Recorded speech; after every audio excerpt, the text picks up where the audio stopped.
Hey everyone, so I've got another one of my decks to showcase for you here today.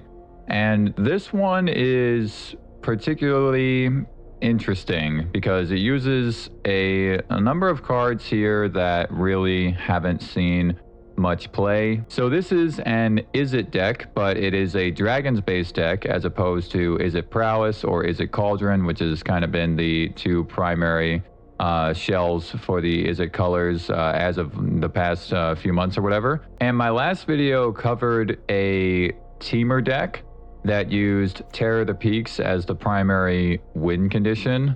And one of the things that I said in that deck is that Terror of the Peaks is one of my favorite creatures that has ever been printed in Magic, which is true. This is one of my all-time favorite creatures, and a big reason for that is the art on the M21 version here. I just think it's one of the best dragon arts that has ever been printed, and I also think that the text and the triggered ability is just really cool and makes for some really explosive plays. And that's kind of how that teamer deck worked. It used a synergy of creatures power 4 or greater to eventually set up for a big explosive play with Terror of the Peaks on the field. This Izzet deck, however, really doesn't function anywhere near that. It does still use Terror of the Peaks as a primary way to do tons of damage, but I wouldn't necessarily say he's like the focal point of a big game-ending play. That's not really how this deck works. This deck is definitely more of a tempo deck, and what you're going to notice here is that there are a number of cards in this deck that have not been featured very heavily in other decks and haven't really seen much play. The Magmatic Hellkite, this has seen a decent amount of play in some Boros decks, especially some Boros decks that use a Monument of Endurance. This dragon is awesome. You get to destroy a non-basic land, and then your opponent gets a basic land, but it comes in tapped with a stun counter on it. So if you do this on turn 4, your opponent's down a land the next turn because it's still going to be tapped. So this guy is actually really good. On top of just being a 4/5 flyer for 4 mana, this is a really good dragon. Sunset Strike Master, which is just basically, you know, red Llanowar Elves in a sense. But in addition to being able to tap for the red mana, though, I pretty much never use her for the other ability, the 3 and then tap to have it deal 6 damage to a creature with flying. But there is a good synergy here between her and Terror of the Peaks, because when you play her, when Terror of the Peaks is on the field, she's now going to do 3 damage to something. On top of her just coming down on turn 2, well, now you have a 3/1 creature that can attack, and if your opponent doesn't have a good blocker, then you're just getting in for 3 damage. Or if your opponent has no blocker at all, you're just getting in for 3 damage on top of having the ability to tap for mana. So she's actually pretty good in this deck to kind of get things rolling in the early game. Another kind of card that makes sense in this deck, even though it doesn't see much play, is Dragonlord's Servant. This is just going to make all these dragons easier to cast. Now I can play my Hellkite for only 3 mana. It can come down turn 3. I can play my Terror for 4 mana or whatever, right? So, you know, these two make sense in this kind of deck that is kind of trying to get these dragons onto the field a little bit more quickly. That being said, though, the most important creature outside of the dragons is Dragonologist. Dragonologist has not really seen any play in any decks, and I actually am not really that sure why, because for one thing, she synergizes really well with Shiko, because look at what her text is. You get to look at the top 6 cards of your library. You reveal an instant, sorcery, or dragon card, and then put it into your hand. And then not only that, untapped dragons you control have hexproof. So if you play her alongside Shiko, guess what? Shiko has Vigilance. Shiko's going to have hexproof for as long as Dragonologist remains on the field, and you can keep attacking with Shiko. Now, I don't have Shiko in this deck because this is an Izzet deck, but I think you can see what's going on here. So if I have Terror on the field and Dragonologist on the field, Terror now has hexproof. So you better take care of Dragonologist before you can take care of Terror, right? And that's really what Terror's role in this deck is. He's a body to kind of sit on the field, and then while other creatures are coming in, I'm hitting my opponent for damage, hitting my opponent for damage, right? Hitting my opponent for damage. It's not really this big explosive deck that's going to win in like 1 or 2 turns, really. It's more of this tempo deck where I'm kind of trying to, you know, control how my opponent is able to respond to what I'm doing and how I'm able to respond to what my opponent's doing as well. Dispelling Exile is also in here. I got 4 copies because there's plenty of dragons, but also this synergizes really well with Dragonologist, along with Molten Exile, if you want to run Molten Exile, because You have a Dispelling Exile in your hand, but you don't have a dragon? Okay, play Dragonologist, now you have your dragon. So now you have the synergy to behold a dragon, right? 3 copies of 3 Steps Ahead. This is not only for counter spells and for drawing cards, but it's also to make copies. Because if I have Terror on the field, I can make a copy of him, or if he's on the field, I can make a copy of another creature, or just make a copy of my Magmatic Hellkite, whatever, right? So to be able to counter a spell and also make a copy of one of my creatures is really important in this deck. So now I'm going to kind of get to the elephant in the room here, which is Niv. So Niv is not seeing any play in any decks, at least not yet. And to be fair, I don't know if he really fits that well even in this deck. If you look at what Niv's text is here, you have no maximum hand size, but whenever a source you control deals non-combat damage to an opponent, you draw that many cards. So, if you have Niv on the field and you burst lightning your opponent, you draw 2 cards. In this deck, the way to use Niv is to have Terror on the field, and then you play Niv. Because then you hit your opponent directly for 5 damage off of Terror's trigger, and then you draw 5 cards. It's actually pretty crazy. It's nuts. Like, it's really cool. But the thing is, it's just inconsistent because Terror is like such a lightning rod.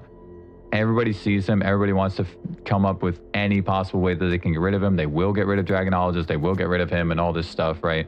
So I found that it's pretty unreliable to be able to get the fancy combo here between Niv and Terror. That's why there's only 1 copy of Niv in here. But let me tell you, I've done it a few times. It is so friggin' cool. It is so friggin' cool to just hit your opponent directly when Niv comes on the field and then draw 5 cards. And then, you know, I could even draw another one. Like if I play a Sunset Strike Master, I'm going to draw 3 cards off that. You know, it's really, really cool. Some other usual things here, stock up Meringue River region, of course. And then I'm running 2 copies of Negate here. This is a bit of a weird one, but I've found that it's just really necessary to protect my dragons if I can when they're on the field. And Negate is going to be the thing to do that, right? Because, you know, you can counter a board wipe, you can counter a removal spell or whatever it is. So I find that main decking the 2 copies of Negate has kind of been working, but I also feel like these could be slotted out for something else. I'll talk briefly about the lands and the sideboard here. Not really running many tapped lands, you know, a couple copies of Thundering Falls and then 3 copies of the fast land. I find that 4 just doesn't really work that well. It's also not really necessary with this deck. 2 copies of the Mistride's Village. These are really important because it's pretty likely that I'm going to get a mountain on the field, so this doesn't necessarily have to come in tapped.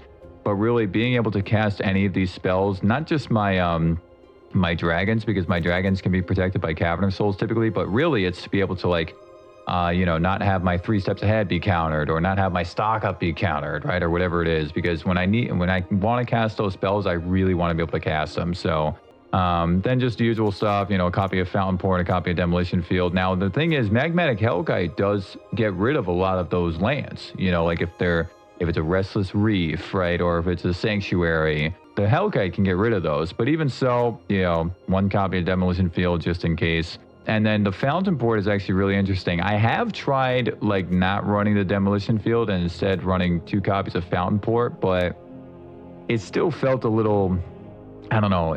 I think I may go back to that at some point, but it just didn't play out the way I was kind of hoping to have multiple copies of the Fountain Port, even, you know, as opposed to having 1 Demolition Field. But the Fountain Port is really interesting because, again, if I have Terror on the field, if I make a fish token, well, now I'm not only making a creature, I can ping something for 1 damage, right? So that's actually really interesting. That's actually really, really interesting to have the Fountain Port.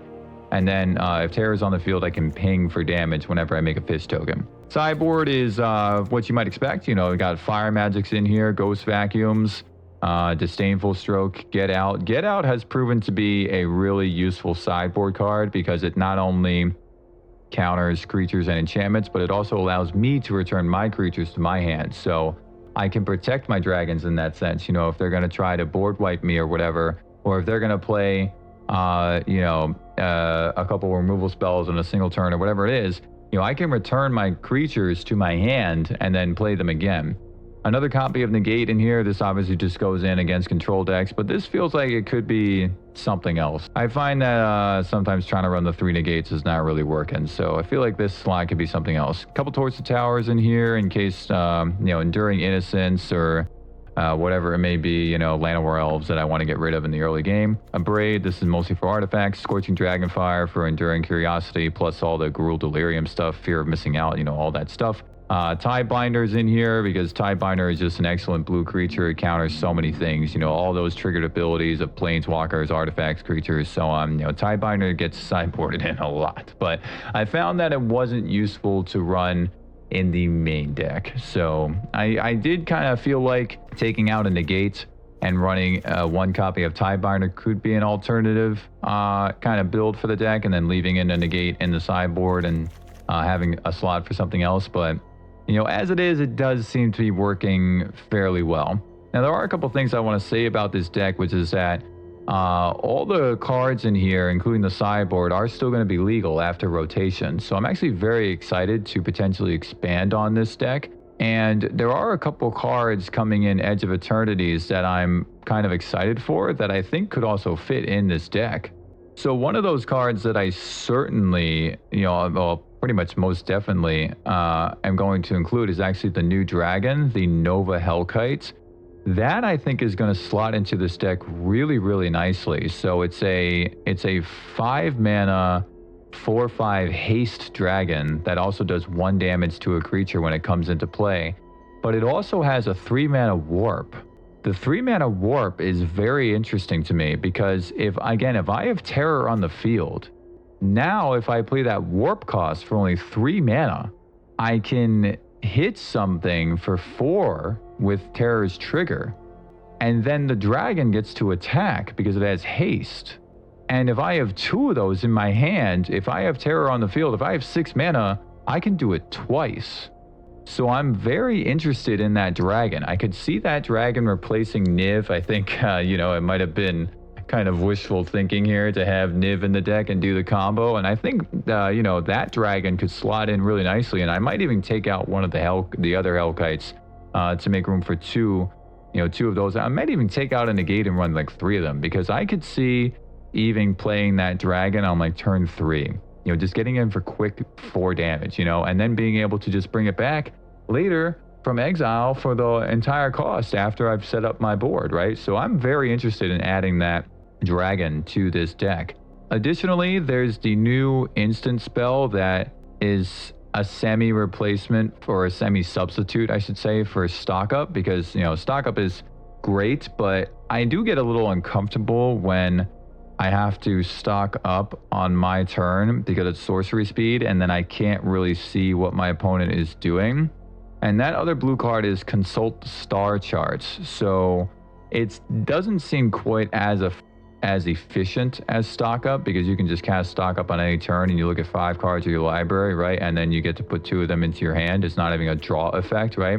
But Consult the Star Charts, if you kick it, you do get 2 cards, and it's based on how many lands you control. So the fact that it's an instant, I am kind of interested in running that card in this deck, because I do like the idea of kind of sitting back after I've kind of established somewhat of a board and seeing what my opponent is going to do, because let me tell you, there's some times when I'm not really, my opponent's got especially if I'm going up against a control deck. This deck is a little vulnerable to control decks, especially Azorius control. If my opponent's got 4 or 5 untapped mana and it's my turn, I'm apprehensive to cast his stock up because I don't want it to get countered. Because usually when I'm casting a stock up, it's when I need to refresh my hand and I don't have anything left, right? So if they counter my stock up, it's well, now I got nothing. And so I just pass a turn without playing my stock up because I'm trying to hold up something else. Maybe I'm holding up a 3 steps ahead or whatever. But then they just cast a Coil and Catch on Meringue River Region, and I'm oh man, it would have been a perfect turn to stock up, right? They just didn't have anything. Or maybe they did have something, but what I mean is that, being able to wait, because that's pretty much what I do with Coil and Catch in this deck. If I have Coil and Catch available, or if I have Meringue River Region available and I want to Coil and Catch, I'm going to wait for my opponent to tap out before I do that, because losing one of my 2 copies of Meringue River Region in this deck would be leaving me pretty vulnerable. I would lose a lot of power. So I don't want meringue to get countered and end up in the graveyard as opposed to shuffling back into the library. But the Consult the Star Charts, because it's an instant, functions in a similar way, where I'm probably not going to use that card until I have like 4 or 5 lands anyway. Because earlier on in the game, I am establishing a board. You know, I have the Strike Master, I have the Servant, I have a couple dragons that I could potentially put down, right? Then when I want to replenish and kind of like swing back after my opponent has responded to what I'm doing and now I need to kind of rebuild, I would really like to have that instant spell to kind of wait and see what my opponent does.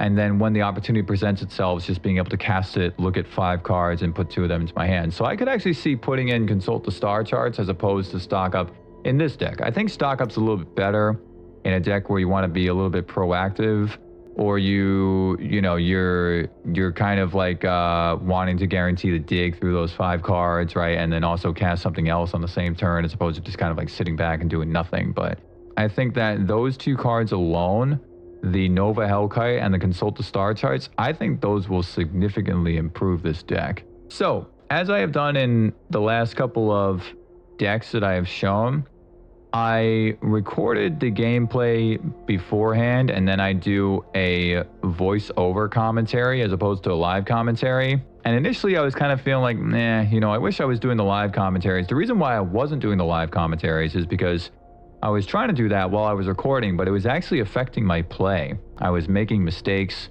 I wasn't really as focused on the match because I was trying to think about what I was doing and explain things and blah, blah, blah. But what I've actually kind of realized now after going back and watching my footage is I think I actually like this format a little bit better. It's a little weird, but I think I like this format of doing a post gameplay commentary and doing the voiceover as opposed to doing it live, because the thing I'm getting the most out of it is actually recognizing my mistakes. So in my teamer video, there were a couple mistakes that I made during the game, and I would not have caught those if I was doing a live commentary. I only caught those because I was looking at the gameplay in retrospect. I also noticed a similar thing here when I went back and watched the games that I played.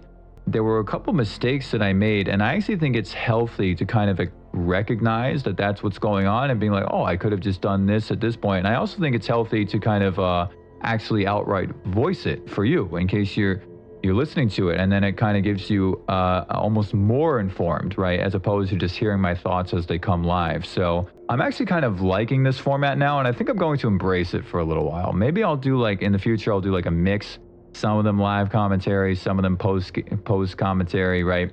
But these, I actually have 2 matches that I want to show here. The first match is also against an Izzet deck, but it's a little bit different. It's a different kind of Izzet shell than what I'm kind of used to seeing. It wasn't really Cauldron. It was a little bit different. You're going to see. And then the second match is actually really interesting. It's against a Jeskai deck. And oddly enough, it seemed like it was a bit more of a dragon-based deck, but I wasn't really sure. It was also a little bit different. So a couple of interesting decks that I'm playing against. I'm going to dive into the matches now, and I hope you enjoy the gameplay.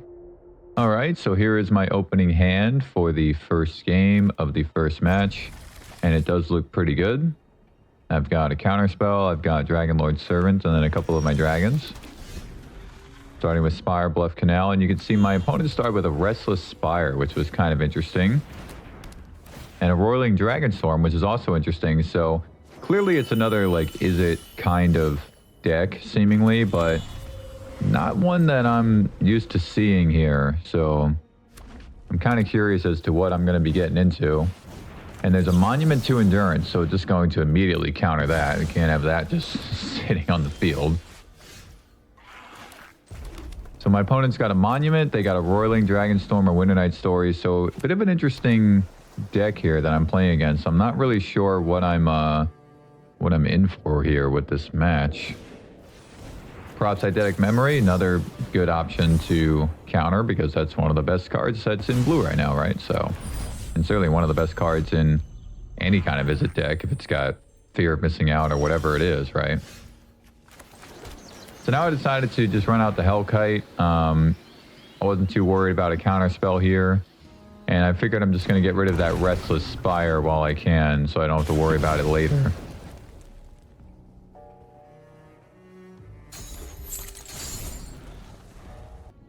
Now, I'm not really sure what my opponent's planning to do here. They just draw some more cards.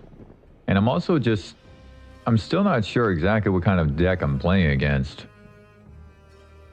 I haven't seen a Mako, I haven't seen a Fear of Missing Out, or I haven't seen a Vivi. And look at that, there's an Artist's Talent in the graveyard. Now I'm just like, I don't know what's going on. So I decided to attack with the Hellkite first because I was just checking to see if my opponent had Into the Floodmaw, because they had one island up. And they did not, because there was no stick, right? So get rid of the other dual land. And now the reason why I did that is because I pretty much put my opponent on a 2-turn clock by doing that, because I have 8 damage in the air, as opposed to kind of setting up with my Dragonlord Servant and my stock up, right? So I drew my 5th land. I was originally going to stock up and then make sure that I get my 5th land. But now that I got the 5th land, I can just get something else. So Dispelling Exile seemed like a good option here. So now instead of playing the Dragonlord Servant, I can just hold up another counterspell. And then it didn't feel like it would matter too much what I was going to take otherwise, so I just decided to take the land. Now I'm going to hold up my counterspell, and then my opponent is, you know, I have lethal next turn. And they just concede. So game 1 went extremely smoothly for me, but I still wasn't really sure what I was playing against. So I wasn't really sure what to sideboard here. Obviously, I saw the Monument, so playing a Braid seemed like it could be a good option. My opponent didn't play a Cauldron, but it could potentially be in there. And what I'm doing here is I'm looking at the graveyard, and there's something I noticed, which is that my opponent didn't play a single creature. All right, my opponent didn't play a single creature. It was just enchantments and the Monument that I saw, and then a couple sorcery spells and stuff like that. So I really wasn't sure what I was playing against right now. It was not your typical Izzet deck. Leaving Niv in here didn't feel like a good option because I was worried that my opponent's deck was going to be kind of fast, even though it didn't really seem like it could be, but it just felt like Niv's a little slow in this case, and I wasn't really sure how much benefit he was going to be giving me here. I also decided to take out a Strike Master because if they have Torch Tower, which they certainly do, then it would just die to that, right? So these leaving in the Servants seemed like a good option, but the Strike Master would just die to Torch Tower. I'm still really confused here, so I'm looking at the graveyard. I'm trying to figure out what is my opponent's like win condition here. So I figured they might have some creatures in there, but I also figured that they might just be trying to win off the Monument, right? So I wasn't really sure what to do. I decided to put in another copy of Negate and get rid of the Dispelling Exile, since it seemed like, you know, my opponent had mostly non-creature spells, right? But it was kind of difficult to figure out how to sideboard against this. I did decide to put in a Get Out instead because they have all those enchantments, and not only that, if they do play a creature, then at least I have a Get Out to potentially get rid of that on top of all the enchantments that I saw. You know, the Proft, the Artist's Talent, right? The Celebrations and all that stuff. But it was weird. It was hard to sideboard against this deck. Opening hand for game 2 is pretty good. I got plenty of stuff that I can do.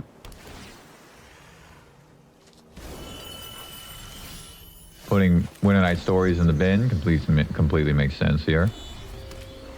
And I'm going to see my first creature, so of course it's a Fear of Missing Out. This was no surprise, right?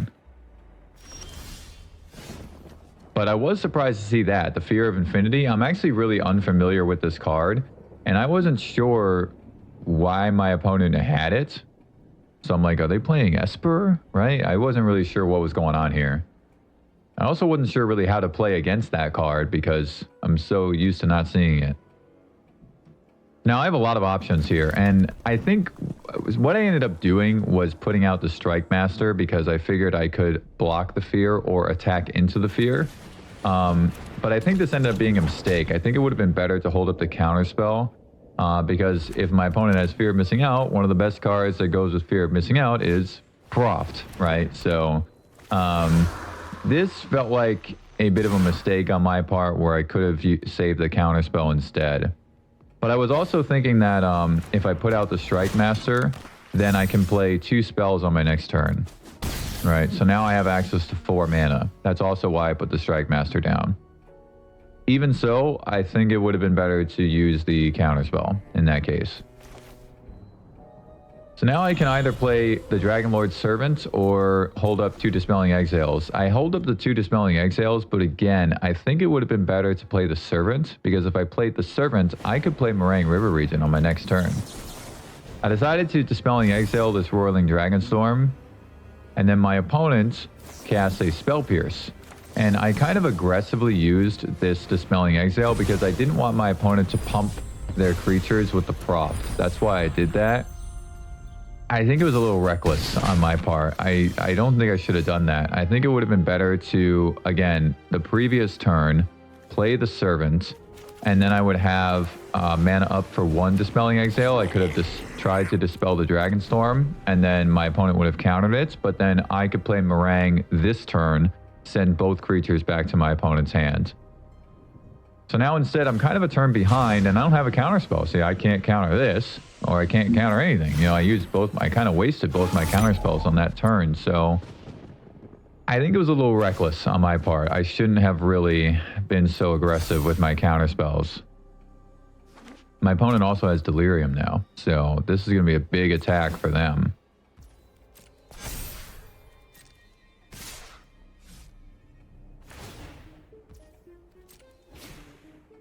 Attacking with the fear of missing out. And I'm going to have to block here. You know, I can't let all this damage go through because they're going to attack with the Mako on the next turn, or the next combat. That's exactly what's happening.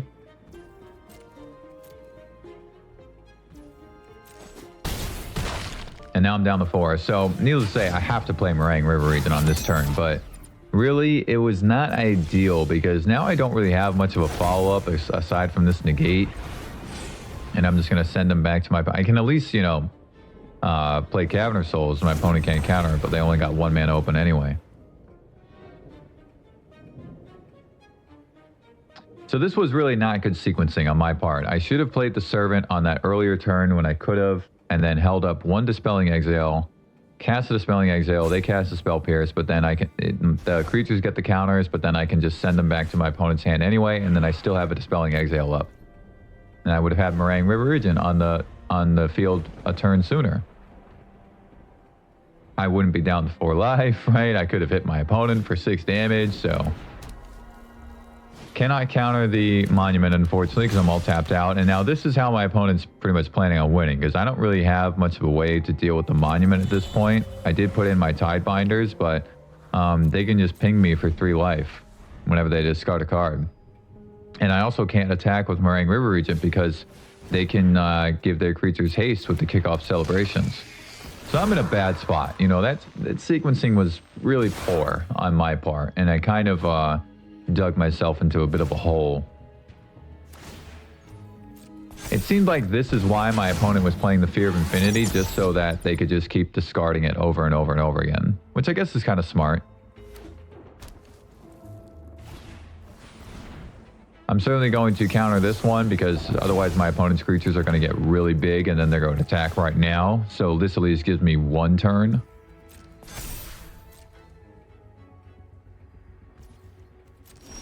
And I drew a stock up.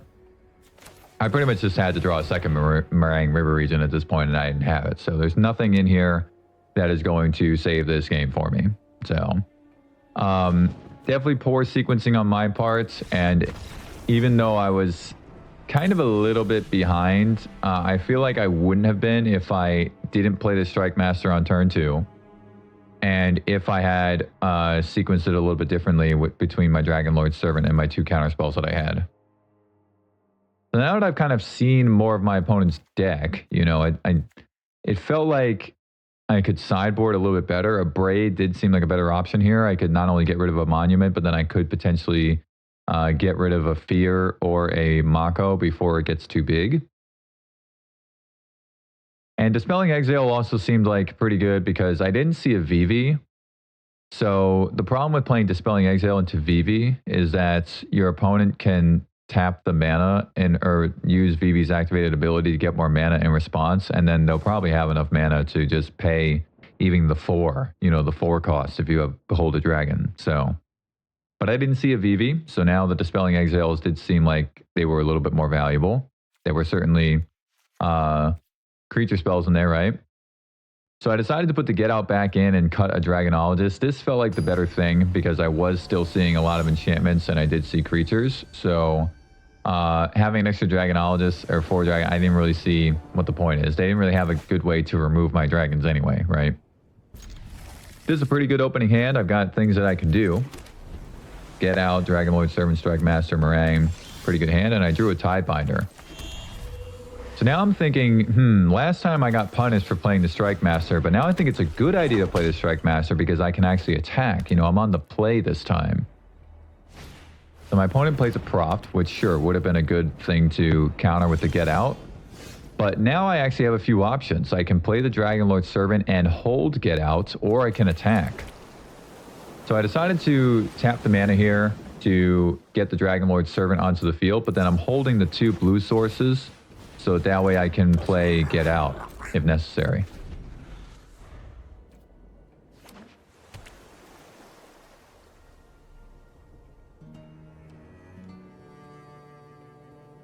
My opponent plays an Artist Talent, and this feels like a good thing to counter because I figured they might not really have what they need, which is why they're playing the Artist Talent. So that kind of prevents them from finding what they need for one more turn. But drawing a tapped land here was a little unfortunate. I wish I had gotten an untapped land. I decided to attack both my creatures and then hold up the Tidebinder. Because now again, if my opponent plays a creature, I can potentially Tidebinder it. And look at that, it's a fear of missing out. So you notice how I let the fear come down and I actually didn't cast Tidebinder. This was another mistake. I should have casted Tidebinder right away. As soon as fear hit the battlefield, because fear has such a complex text with so many things that benefit the opponent. And see, this is what I was actually thinking. I was thinking I'll hold the Tidebinder to counter the Proft activation to let the fear be a little bit weaker, and then I can attack into it, which wasn't a bad thought, but really in retrospect, the fear gets so scary. The fear gets scary. How about that, right? But it just gets so powerful once you get the Delirium and once you get counters on it. It really would have been the safer option to hold up to cast the Tidebinder right when it hit the battlefield. Now this is great. I got this big board, right? I got Terror on the field and I got Tidebinder. I mean, I got a bunch of creatures, but my opponent can respond here, and more importantly, my opponent can get this fear pretty big. Look, they already have Delirium. So this is when I was kind of like, I should have cast that Tidebinder right away. I also think on the previous turn, I should have attacked with a Tidebinder as well, because my opponent wouldn't have blocked. They're not going to block with their fear of missing out, right? So now after casting into the Floodmaw Terror and taking 3 damage, they would actually be down to 7 life right now if I had attacked with the Tidebinder. So again, a couple mistakes here on my part. I was a little bit too passive when the fear hit the battlefield. And I think what kind of threw off my judgment is that I was a little bit too loose with my spell casting in the previous game. And then it was kind of in the back of my mind during this game. So I was really worried about aggressively casting the Tidebinder. But in this case, it would have been the correct play to aggressively cast the Tidebinder. So now this Tidebinder is not doing anything. So I figured I might as well block. But actually, oh, that's right. So I was thinking I can return the Tidebinder to my hand with the Meringue River Regent, which I have done before. I was also thinking I could potentially attack with it, right? So here comes Meringue. I'm going to send the fear back to my opponent's hand. I was thinking like, well, I can return the Tidebinder to my hand. And then if the fear of missing out triggers later on in the game, I can counter it. But what I also realized here is that I can just attack with the Tidebinder. Right, and bring my... But see, if I had attacked with the Tidebinder that other turn, my opponent would be down to 4 life right now. So just Meringue alone would be lethal. That being said, my opponent drops the fear of missing out down again, and as long as they don't play a second creature, which they do not, now I pretty much have the game, right? So unless they play a Mako or, you know, another Fear, and they just play a whole bunch of enchantments instead. So, needless to say, I can get through. I have enough damage, so my opponent just concedes. But even so, you know, a couple mistakes there on my part in this match. So, moving on to match number 2. This is my opening hand for game 1. Pretty good opening hand, but I do only have 2 lands, unfortunately. But if I can find a land, then I can start doing stuff. But I do need a red source, is the thing. It needs to be a red source, so I can cast the Hellkite. There is my red source. Now, when my opponents start with Thundering Falls, I thought it was another Izzet deck, but then I saw in the graveyard there's a Day of Judgment. So this is a Jeskai deck. Decided to play the Strike Master here for my other red source.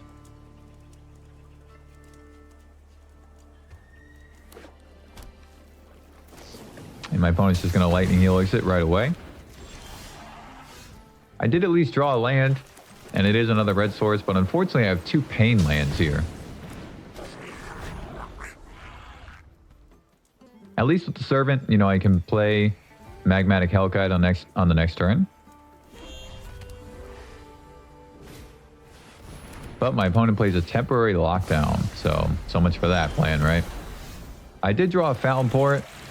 It felt like it was still a good idea to cast a Hellkite, even though I'm painting myself here with the lands.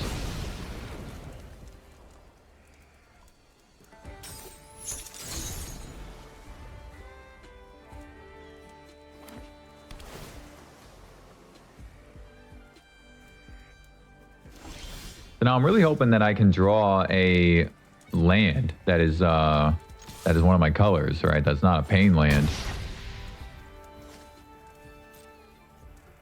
And I'm not really sure what to do here. I decided to leave with the counter spells, which turns out that probably was the right thing to do. My opponent tried to remove my Hellkite, and now if they try to play another removal spell, I can counter that one as well.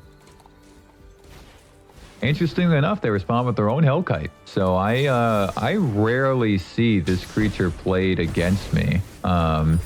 Seems like this creature really is flying under the radar for whatever reason, but my opponent did have a Hellkite.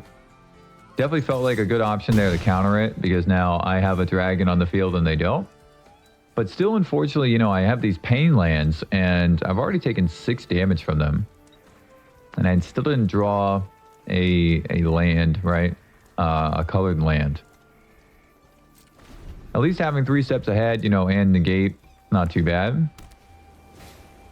My opponent plays another Hellkite. I'm very, very surprised at this. So I decided to counter this one. If my opponent plays a counter spell in response, then so be it. And they did. But I can at least play Dragonologist now. They decided to get rid of my Fountain Port, which I actually think was a mistake on their part. I think it would have been better to leave the colorless land and get rid of one of my Shivan Reaps, because then it would be harder for me to cast stuff, right? But I'm just painting myself. Like, I've lost 9 life so far from my own lands. So I'm definitely grabbing that stock up, because boy, do I need... I need to find a land other than my 1 mountain here that's not going to pain me when I tap it.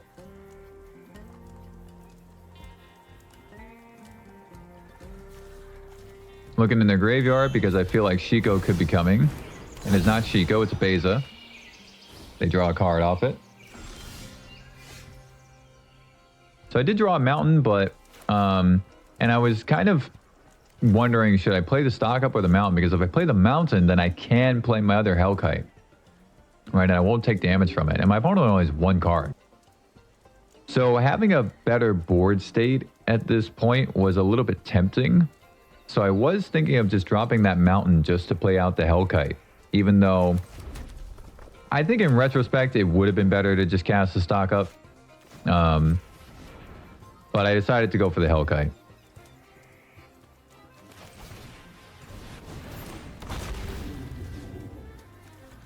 So now at least I have a better board state.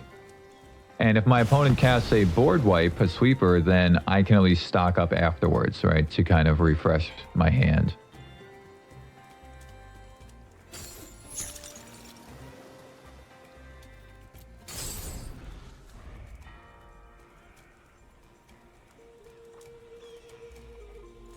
So I've lost almost half my life here from my own pain lands, which is pretty unfortunate. My opponent plays a Coil and Catch because there would be no point in casting Meringue River Regent because they can't send my dragons back to my hand, right? Also, Magmatic Hellkite is not necessarily one you want to send back to the hand because the ETB effect is pretty good.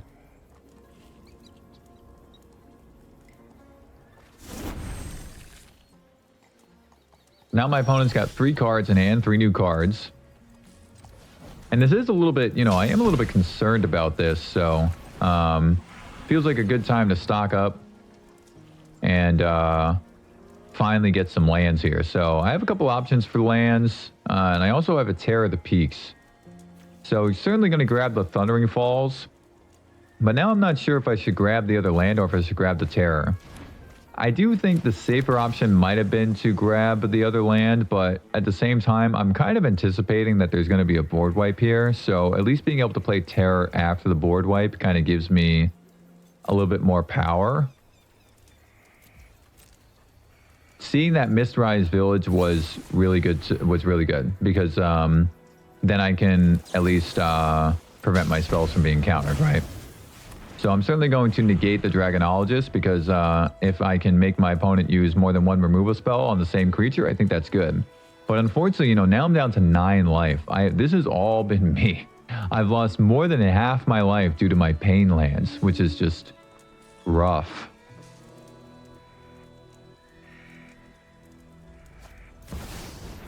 My opponent plays Shiko. I thought they were going to get lost here, but instead they grabbed the stock up. Probably a better option for them, though, than grabbing the Get Lost, because now they can get essentially just 2 cards for free.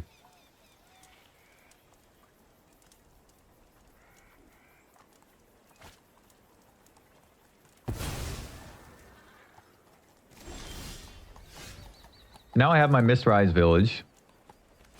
I am wondering if I should actually do this.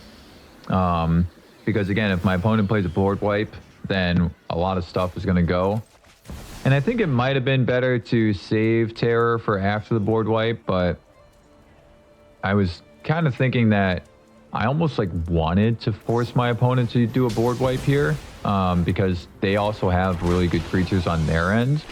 So I'm top decking in that case, but I didn't really like the board state. So I felt like playing Terror here was a way to kind of convince my opponent to wipe the board and just reset. And then I would just see if I can top deck something good. So my opponent attacks with everything. This definitely means that a sleeper is coming, right? And it has to be split up because, well, I guess that's not true. It could be Day of Judgment because my opponent's got 4 mana open. But I don't know why. I just had this feeling that it was split up. I had this feeling that it was split up and not Day of Judgment. So once I kind of realized that right here when I started to undo my blocks, I was like, wait a minute. If my opponent's going to cast split up, then is there a way that I can do these blocks so that nothing remains on the field after? Because 2 of their creatures are tapped, but Shiko is untapped. So Shiko is going to go with my creatures because my opponent's seemingly going to destroy all untapped creatures, right? But then that means that Beza and the Hellkite could remain if I don't get rid of them both. So it's a little bit weird here, but I decided to take the 4 damage from Shiko, so that way I can kill Beza and the Hellkite, but then once the split up comes down, all of our creatures, no creatures will remain. And that's exactly what happened. So my opponent had to cast split up on all untapped creatures, and now every creature is gone. Drawing Dragonologist here was good. It does help me kind of reset a little bit. I can go find a dragon. And also, if it's a Hellkite, then I can potentially cast it. But you see how I have a Meringue River Regent? It felt like it was better to do that to draw some more cards with Coil and Catch.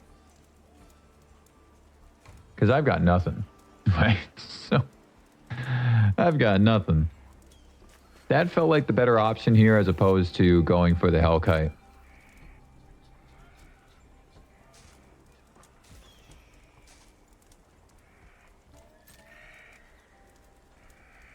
So my opponent's going to cast a Lightning Helix on me, and since they're tapped out, I am going to respond with Coil and Catch.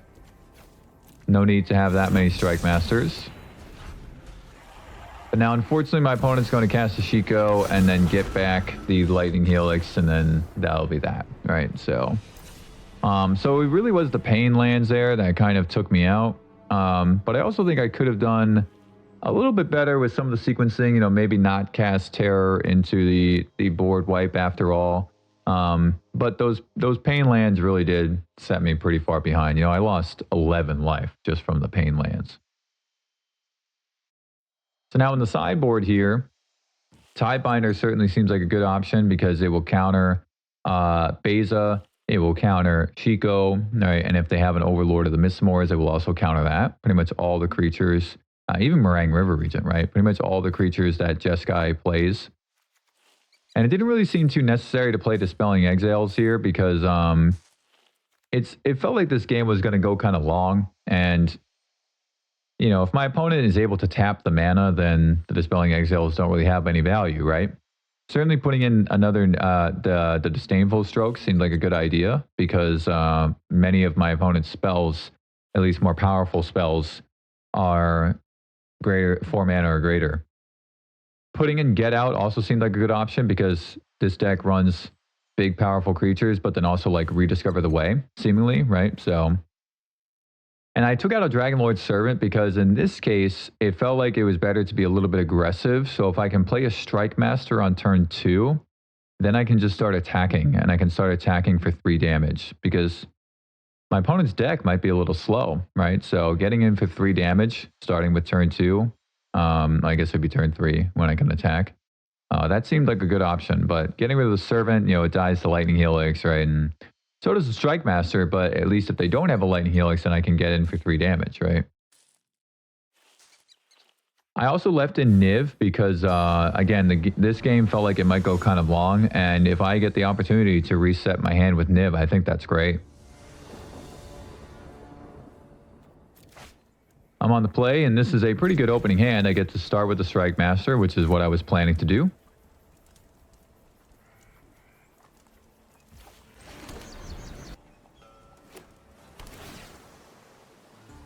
Opponent starting with a tap land as well. I started with the Mistrise Village because it's a little bit more unassuming, right? If I start with like a mountain or something like that, but then there's no stick, then it kind of implies that like, oh, I don't have a Burst Lightning or something. I didn't want to give my opponent any information at all. So my opponent uses a Get Lost on my Strike Master, which I was actually fine with because, look, you know, they Get Lost, get rid of any of my creatures. So if it gets rid of one of my weaker creatures, I'm fine with that. I get to use a map token and find a land.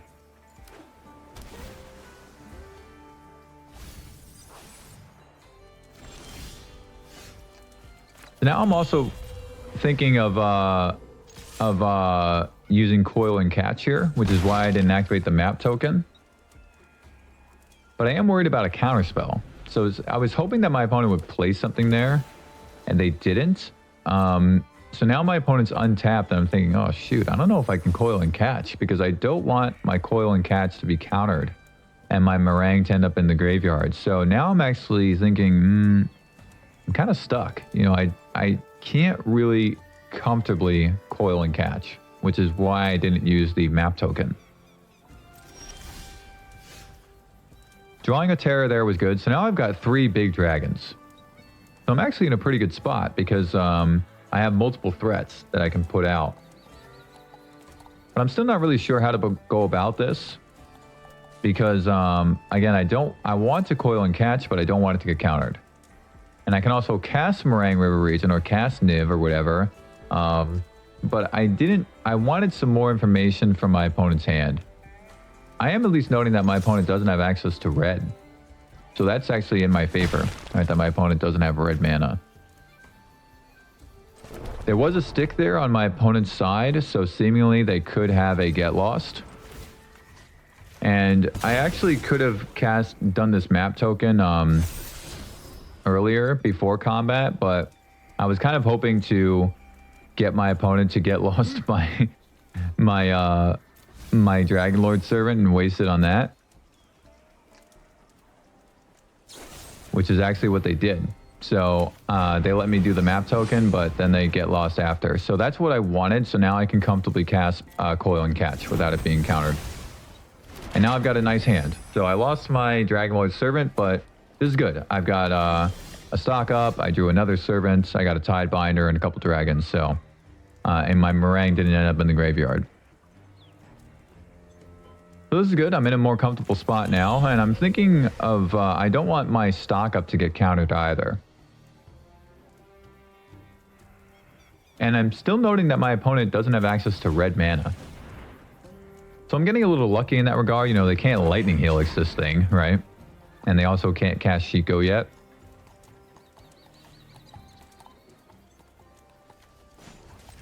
Decided to start with the map token from the beginning. And it's a get out, which I'm actually really glad to see because then I can counter any creature that comes down. I also do have the Tidebinder. Or again, if my opponent plays Rediscover the Way, then I can counter it. So very glad to see that get out. My opponent finally gets a red source, but it comes in tapped. And this is one of the problems with the Jeskai deck. You know, I played a lot of... I had a Jeskai deck with some dragons that I was trying to get to work. And it was tough because of the three colors. It really was difficult to kind of get it in a manner that I wasn't getting screwed over by having the wrong colors available. So now I have a lot of options. I can just get in for damage. I can cast multiple things, or at least try casting multiple things, but I still wasn't sure about casting stock up here because it could get countered. And then also, even if my opponent has a Dispelling Exile, and if I have to tap for 4, then I can't play anything else. So they could play a creature, and then I can't cast my Tidebinder. So I didn't want that to happen either. I was very glad to see that 3 steps ahead on top. And now I'm still not really too sure what to do. You know, I can hold up my Tidebinder, I can hold up my Get Out. But casting stock up here just didn't feel right. So I do want to leave the mana available for both Get Out and Tidebinder. But it's still tough. You know, I'm not really able to deduce here much of what my opponent has in their hand. I mean, seemingly they had some red spells that they weren't able to cast. So I'm anticipating a Shiko. There could be a Lightning Helix. And look at this, it's Rediscover the Way. So I was actually very confused by this. I was like, why is my opponent playing Rediscover the Way when I have a Get Out? And so I figured that they were gonna counter my counter, but I can just tap the Mistrise Village, right? So I think that was actually a bit of a misplay on my opponent's part. I think they didn't realize my full board state with the Mistrise Village, and they were planning to counter my counter when they cast Rediscover the Way. So now I'm in a pretty good spot. I decide to tap the village again, so now I can comfortably cast stock up. And then I still, if I find a land, then I can still have mana available for Tidebinder, which is exactly what I got. And then I have a few other interesting options. So I can take a stock up, I can take a Dragonologist, I can take a Terror. I'm thinking that I'm probably not going to take the second Terror. I don't think there's much value in that. But I was choosing between Dragonologist and the stock up. Dragonologist did seem like a good option. Because I can play it next turn and then still have mana up for 3 steps ahead. The stock up also did seem like a pretty good option though, because if I start playing out my hand, then, you know, I'm ahead right now. So if I have stock up, then if I can stay ahead in both board state and cards in hand, that's pretty good because I'm also obviously ahead in life, right? So I think that was a pretty good option to take the stock up. I also think the Dragonologist would have been a good option.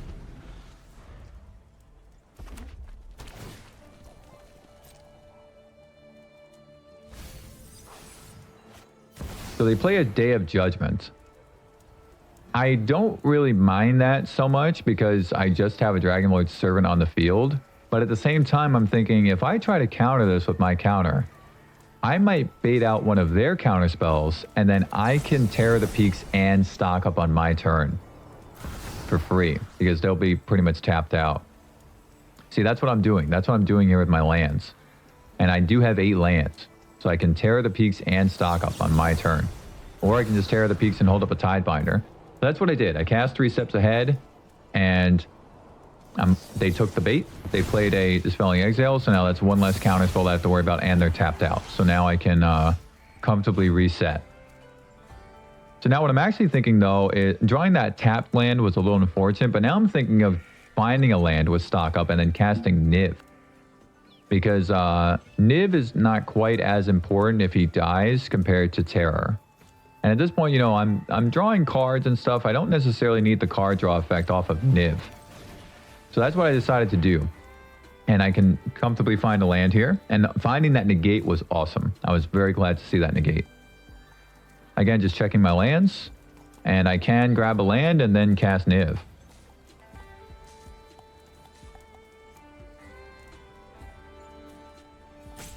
I'm just debating which land to take, and the Fountain Port here did seem like a good option because I have Terror in hand, right? So I can start making those fish tokens and then pinging my opponent for 1 damage when Terror is on the field. So again, my opponent's tapped out and I can just run out Niv.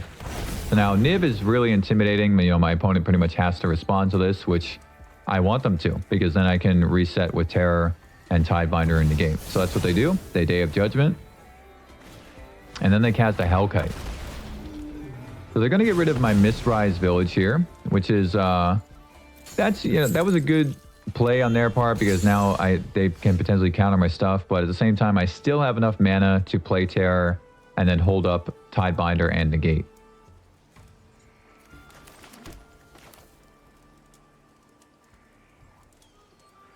Just want to make sure that my stuff taps the way that I want it to. Now this is good. So I have Tidebinder on reserve. And again, when Tidebinder enters the field, not only does her ability trigger, but Terror's ability also triggers. This is an easy negate because my opponent has nothing. I don't want them to find what they need with Osaka. Easy negate there. Drawing Disdainful Stroke was interesting. I would have preferred to have drawn another creature, so that way I can play it and start pinging my opponent for damage. But at the same time, you know, it wasn't so bad because it can counter a board wipe and stuff. What I'm doing here is I'm checking the mana to be able to activate Fountain Port and have Disdainful Stroke and Tidebinder. And I kind of did have the mana to be able to do all that stuff. They play a Shiko. So initially I was thinking Disdainful Stroke, but then I was like, wait a minute. Is it better to play Tidebinder here? Because Tidebinder can do 3 damage to my opponent, and it will counter Shiko's ability. But then I was also thinking, well, my opponent's Shiko's not going to have flying and vigilance, but it's going to be a 4/5 body. And I can't really do anything about it. So I was actually thinking maybe I should Disdainful Stroke this instead of Tidebinder this, because otherwise my opponent's just going to have this big creature on the field, and I can't really do anything about it. So I was hoping to save the Disdainful Stroke for like another board wipe or something like that, but it felt like the better option just to counter it. This was a bit of a mistake. I made the treasure token instead of making a fish. It would have been better to make a fish there and do 1 damage to my opponent. I'm not really sure why I made the treasure. I think I was thinking of sacking it potentially, and I didn't want to sack the fish. I also think, oh, you know what it was? I think it was because if I find a dragon with Dragonologist, which I did, then I can potentially still have mana to cast Tidebinder if it was a 5 mana dragon, like if it was another Terror. But this was a really good sequence. So you saw how I did the 1 damage to my opponent's Hellkite with the Dragonologist. The reason why I did that is because then I knew any dragon that I find with her, including Magmatic Hellkite, will be able to kill my opponent's Magmatic Hellkite. See, if I didn't do that, only Terror of the Peaks and Meringue River Regent would have been able to kill off the Hellkite. So it was really important there that I did the 1 damage to my opponent's Hellkite from the Dragonologist. And then I found a Hellkite, and then I was able to destroy their Hellkite. So I'm wondering what my opponent drew here, and look at that, it's an Overlord of the Mistmoors. So thankfully I saved my Tidebinder, and that just seals the deal. So I can counter the Mistmoors, and then I can also do 3 damage to my opponent directly, and my opponent just scoops. So you're starting to see, I think, the real potential of this deck, where as long as Terror is on the field and I have enough resources, then I can just keep continually using, having a better board state from one turn to the next turn to the next turn. Because that's pretty much what happened here. You know, I just had once I got Terror on the field and I had a hand full of cards still, I was just ahead the rest of the game. There's also a lot of power here between Tidebinder and Terror, because when Tidebinder comes down, it counters an ETB effect, seemingly of a creature. It could also be an artifact or whatever. But then with Terror, I can also do 3 damage, right? I can do 3 damage to another creature or 3 damage to my opponent. So I wasn't really too sure about the sideboard here, but I decided to go a little bit aggressive and cut the Dragonologist, which I didn't really know if that was the right thing to do, but it did feel like I wanted to have the cheap creatures available. So this is my opening hand for the 3rd game, this was really tough. This was a really tough choice to either mulligan this or keep this, because look, I have the answers to my opponent's stuff, but I only have a Terror. So I don't really have any early game plays, but I have the answers. It felt like I should mulligan this because I didn't have any early plays really. But I don't know how to describe it. I had like this, I don't know, like this intuition, I guess, that I should keep this hand because I had the responses to what my opponent was doing. So as long as I drew some stuff that I could actually play out, then this hand was really good. Drawing Cavern of Souls there is not the thing I want to see, but it does help me against their counter spells, but I don't want to be drawing lands here. I don't want to draw something that I can actually play. I drew another land, unfortunately. So now I'm just going kind of slow. And notice how my opponent doesn't have blue. Right, then again, one of the problems with Jeskai is that you can't get all 3 colors. That's what happened in game 2. My opponent didn't have all 3 colors for a while.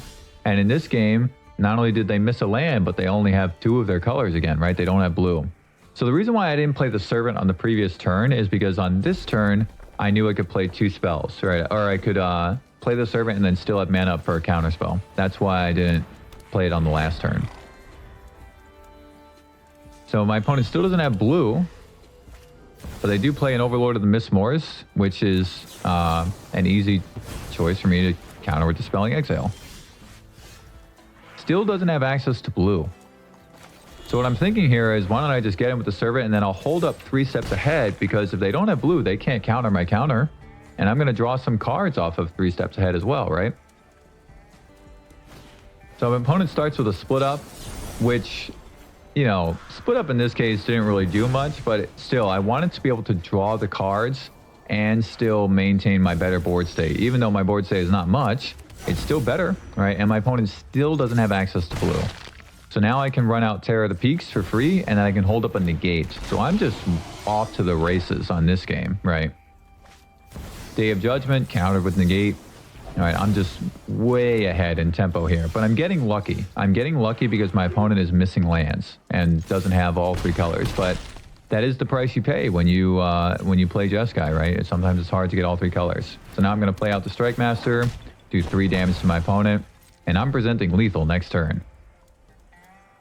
My opponent plays a Beza, but I have Tidebinder, right? Tidebinder is the X Factor card when it comes to the sideboard in this deck.